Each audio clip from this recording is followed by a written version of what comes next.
పడుతూ మరి అక్కసుతో ఈ మాట అంటున్నారా రేవంత్ రెడ్డి గారు? మరి మీరే చెప్పాలి. సో నేను ఎప్పుడు కూడా ఆ గొర్రెల మంది ఉండదలుచుకోలేదు. చాలామంది అన్నారు ఎంత ప్యాకేజ్ తీసుకున్నావు కేసీఆర్ దగ్గర అని అంటా ఉన్నారు సోషల్ మీడియాలో.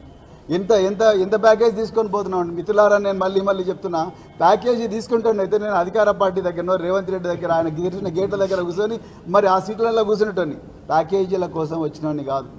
ఒక అభివృద్ధి తెలంగాణను పునర్నిర్మాణం చేయడానికి ఒక యజ్ఞంలో భాగస్వామి కావడానికి వచ్చిన, అంతే తప్ప ప్యాకేజీల దృష్టితో ఇక్కడికి వచ్చినామని కాదు.